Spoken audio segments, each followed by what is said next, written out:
eventually landing in the Crew Dragon. So monitoring the spacecraft systems, helping out the commander as we go through all of those different phases. So that experience of understanding how a spacecraft does those things really helped inform my experience with the new vehicle. And then, of course, all of the work that you do in space, you're always building on the previous lessons that you learned. So even though there's a lot of differences between the missions, there's a lot of similarities as well to build on. Yeah, definitely.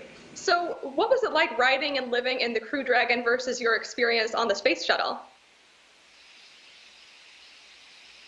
Well, the goals of the two vehicles are similar, to get us from Earth to low Earth orbit, but the way they do it is a little bit different. The space shuttle also can take large payload into orbit, so it requires a huge amount of fuel to get the space shuttle into low Earth orbit.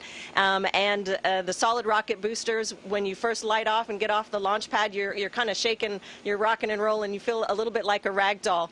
The Crew Dragon, the Falcon 9 rocket, is much smaller, just launching just people and not a lot of cargo into space. And so it requires less energy to get you there. So a much smoother ride was my experience of the two. And Crew Dragon, of course, is quite small. So we spent almost 24 hours in Crew Dragon. The four of us, it was a very small space. The Atlantis space shuttle is bigger than Crew Dragon, so we had more room to move around. But of course, it's got nothing on the space that we have now here on the International Space Station. For sure, that sounds awesome. So the ISS is this amazing orbiting laboratory, and specifically within the fields of astronomy and astrophysics, which are two areas that Hubble specializes in. What sort of work is being done up there? Well, the International Space Station is a great platform for doing astrophysics research as well. It's outside the Earth's atmosphere, which of course can interfere, the atmosphere can interfere with particles that astrophysicists and astronomers want to observe. So this is a great platform for some instruments. We have a few that I know of. One is called NICER, which looks at the composition of neutron stars. Another one is called MAXI, and it's an X-ray all-sky monitor. And then of course there's the Alpha Magnetic Spectrometer, which has been here for I think about 10 years. And it's part of the search to understand dark matter. We, as astronauts living here, don't interact really with those payloads very much, although I know that they're very important to the astrophysics community. Although a few years ago, AMS had a situation similar to Hubble, where it really needed a repair job, and it wasn't designed to be repaired in space. And so a really ingenious team of engineers and folks on the ground developed the tools and hardware and procedures needed so that astronauts could go out and do some really tricky spacewalks to recover that instrument. So it does have that in common with the Hubble telescope.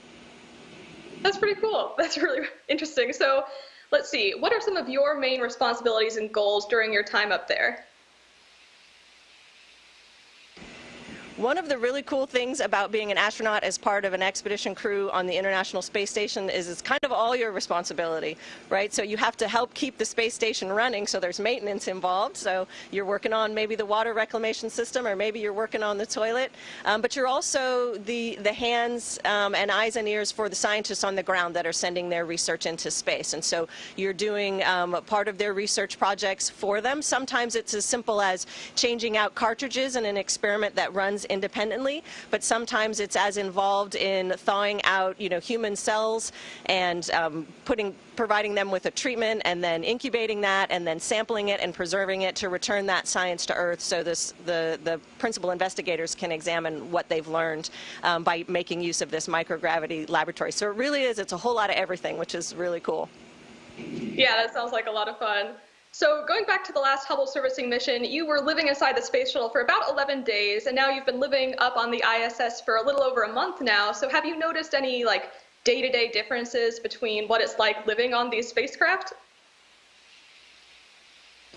Absolutely. Well, the first one we talked about already is obvious. There's a ton more space. It's like 6,000 square feet up here in the International Space Station. It's a lot of room to move around. I could be in a module, and I can see right now 3 modules, and I don't see any other people, and I know that there's a lot of other people up here, so it's a really big space, which is interesting. Another main difference between a short duration mission and a long duration mission, the short duration mission, you really train the heck out of every single thing that you know you're going to do, and the days are very intense, and you've got to get all that work done that day. Even if something goes wrong, you've got to figure it out that day and get it done. Space Station has a very different pace. We're going to be here for 6 months. We're in it for the long haul. You have to pace yourself and bring that energy every single day. And and you haven't trained to do every single thing that you're going to do in detail up here. And so you're kind of constantly learning new things, which is also very exciting. Definitely. And let's see, NASA has a lot of exciting missions ahead, especially with human exploration. And Hubble really helped NASA lay the groundwork for spacewalks and using tools in space. So could you tell us a bit about the Artemis program and how the missions that you've been a part of are helping prepare NASA for this next giant leap? Absolutely. I'm very excited about the Artemis program. The Artemis program intends to land people on the moon again in the next couple of years, but more than that, it intends to develop a sustainable presence on the moon. And we're going to be working together with our international and commercial partners to achieve this. And there's a lot of things that we need to be able to do, right, once we get there to study and stay on the moon. We're going to need, new landing technologies, new suit technologies, new rover technologies, habitat technologies, including power systems and water systems and all kinds of things like that. So, all of those things are in our development path to sending people to Mars, which is amazing that that's going to happen in my lifetime. I'm super excited about all of that. And the work that we do right here on the International Space Station informs all of this development. We are a research platform for all of these things, and so even this summer we're going to be installing new solar arrays that are smaller and more efficient than the ones we've had working here on the space station for over 15 years. We're also upgrading our water reclamation system all the time, and so we're learning all of these things that are going to inform the development for our future exploration missions. So it's very exciting to be a part of this right now. Absolutely. So we probably have a lot of kids watching right now, so do you have any words of wisdom or a piece of advice for young people, or specifically young women who are looking to get to where you're at right now? I think the best advice that I can give young people is to not be afraid to try new things. One of the things that I've discovered as I've been an astronaut is that there's always something new to learn. And sometimes it might be something that you're really good at this, you have a knack for it, you get it right away. And other times it's going to be something you have to work at, or something you think, oh gosh, I'm just not going to be any good at that. But don't be afraid to try those new things. Even if maybe you feel like you failed the first time around, you're going to get better at it. You're going to ask people for help. People want to help you get better at these things. And so just kind of charge in there and, be prepared, of course, but be ready to always be learning new things. That's great. And now, before we jump into some audience questions, I'm curious, now that Hubble's been in orbit for 31 years now, do you have a personal favorite Hubble discovery or image? Well, it's impossible to choose just one. I know you know that.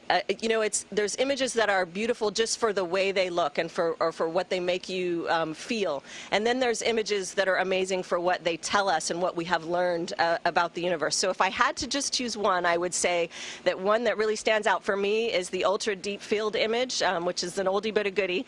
My understanding is that basically we pointed the telescope at a part of the sky that looked kind of empty from ground-based photographs. And by kind of looking this deep core, looking for a long time and gathering, what was very faint light over time, realized that there's, so many countless galaxies just in this one little area of the sky. We're looking back billions of light years, kind of galaxies long ago and far away. And I find that just very fascinating, very compelling to understand just this sheer dimension of our universe. Is kind of mind-boggling. For sure, me too. I think that's probably my favorite as well, though it is definitely hard to choose. So we got in some great questions earlier this week on social media, and we can go ahead and take a look at some of those. A user on Twitter asked, how long does it take to get adapted to the space station? So for me, it took several days to really feel like I was adapted well. I experienced some nausea when I first got into space, which was the same as my first flight. It didn't last too long, but after that, you have a fluid shift that occurs in your body because you no longer have gravity acting on all of your systems. And so you end up feeling a little bit like you have a cold or just a stuffy head, which is an uncomfortable experience. And it took me about, I would say, 3 days maybe to get over all of that. Gotcha. Okay. And another question from Twitter. How is sleeping in space compared to sleeping on Earth? Well, it's interesting because it's a little bit harder to fall asleep in space than you might think. It's quite comfortable because you have no pressure anywhere on your body because you're just floating. But your brain is not used to just floating. You're used to having your head on a pillow or at least on the mattress or on the floor. And so it does feel a little weird, and it takes a while for your body and your brain to adapt to the new sensation. Right, yeah, that's a good point. So a question from Facebook, kind of going into your educational background. How did you go from working with the ocean to now being, floating up in space? What was that transition like? So I actually started off as a teenager thinking that I wanted to go work for NASA one day. I lived near Ames Research Center in California, and so I thought I was interested in airplanes as well, living on an air base, and so I studied aerospace engineering initially at university, but I became interested in ocean engineering towards the end of my university career, and then made that transition into studying the oceans, but always with the idea in the back of my mind that wouldn't it be great to work for NASA one day. And the way I think about it, it's not that different. Our planet is 2/3 covered in ocean, which we're not naturally suited to survive in. So we use technology to explore the ocean, whether it's a special kind of a suit or a submersible, or we send, unmanned rovers into the ocean, or different kinds of instruments. So there's a lot of similarities. And when you go out on a ship to conduct research, you have to be able to fix any of your machinery that breaks. You have to be able to operate with what you have on hand, the team and the hardware that you have on hand. So there's a lot of similarities between how we explore the oceans and how we explore space. Definitely. All right, so now we have a couple questions that were submitted on Instagram. The first one is, what do you do in your free time on the ISS? So in my free time, I do like to try to call home. I call my family on an internet protocol phone. I can also send emails. And of course, I love to look out the window at our beautiful planet, no matter, if we're over the ocean or if we're over land. It's just really, it's lovely to look out the window and watch the world go by. Yeah, and kind of on that note, another question asked, what do you miss about space when you're at home on Earth?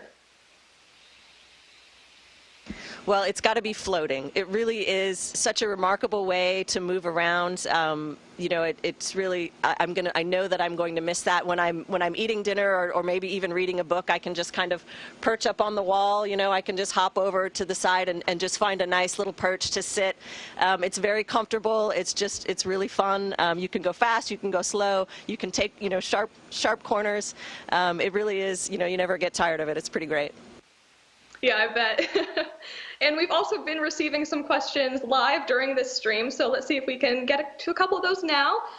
From Twitter, someone asked, how do you feel like seeing the sky changing color during launch, and how does it just feel being in space? So during launch, I'm actually really focused on the displays right in front of me. There's no view out the window for me at all. And we were, so we're just focused on monitoring what we're supposed to monitor, but also the sensation was so amazing. You're just accelerating, you're just go, go, go, that we were really enjoying it together as a crew, something that we'd been, preparing for a while. There was definitely some giggling on board during the launch phase. For sure. So there was also a question from Twitter earlier that asked, sort of what's going through your mind during countdown and liftoff. I know you're very focused, but maybe in the moments leading up to launch, what's that like? So we actually have a couple of hours where we're in the capsule, suited and strapped in, and so during some of that time, we're reviewing, hey, if this happens at this time, here's what actions we're going to take, and here's what you're going to do, and here's what I'll do, and here's what this person will say, and we're kind of reviewing checklists in that way. But then there's also time where we're just entertaining each other. We're either telling stories, or Tomas had us learning some different word games just to pass the time. So just like any other people, you're trying to pass the time while you're waiting for a while. For sure, yeah. Okay, so someone on YouTube is asking, how is working out on the space station with exercise? What's that all like? So we're very fortunate to have 3 different types of exercise machines on board the space station. One of them is essentially a stationary bike. One of them is a treadmill, and one of them is a resistive exercise machine that simulates weightlifting for us. And so every day we're scheduled for something cardio, so either the stationary bike or the treadmill, and also the resistive exercise. And we do that to maintain our bone and muscle health. So we have a great complement of countermeasures, basically, to the effects of micro-G on our bodies. Great. And another question, what does it smell like in space? Is there like a scent that's up there on the ISS, or? So that's an interesting question. You know, we recycle our air, we treat our air, and so it smells like people up here. And we don't have, you know, it's not really fresh air. But the one thing that I noticed on my previous flight, when people went out to do a spacewalk and then came back inside, I smelled the smell of cooking meat. It smelled like hamburger to me, which was so strange. And it was later described to me as it's the smell of the metal off-gassing. It's been out in vacuum and it's now come back inside, and that smell is the smell that the metal makes when it's been off-gassing.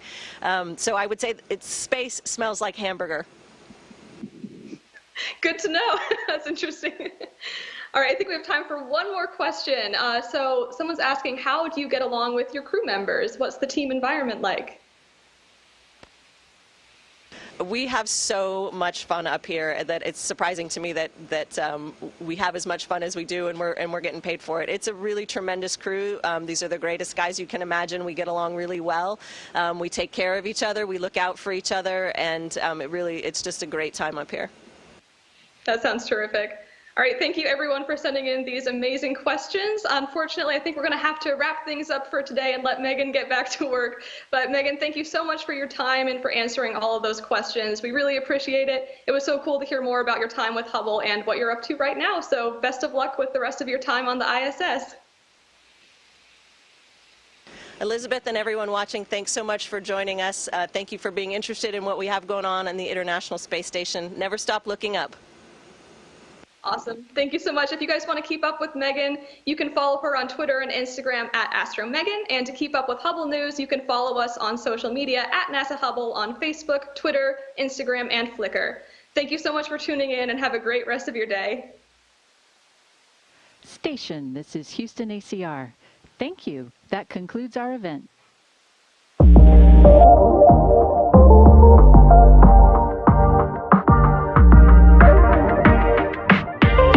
Opportunities are endless. What if you had the ultimate tool to kickstart your dreams? Introducing Global Domains International's $10 per month comprehensive digital package. The ultimate starter kit for your online venture.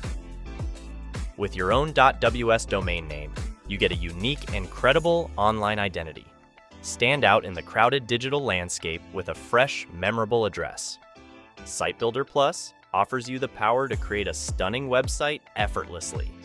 Choose from over 100 professional templates, use the intuitive drag and drop editor, and enhance your site with free stock images and a dynamic photo gallery. With up to 10 personalized email accounts and easy access from anywhere, stay connected and professional with GDI's web email features. Take advantage of the world's leading blogging platform, WordPress, with GDI's enhanced hosting services. Enjoy 10 GB of storage for use on multiple blogs. Reaching your audience with ease. Share your online presence in one convenient place with clicks.ws, making it easy for your audience to find and follow you. For the experienced user, our basic hosting and URL forwarding services offer complete control and flexibility for your custom website.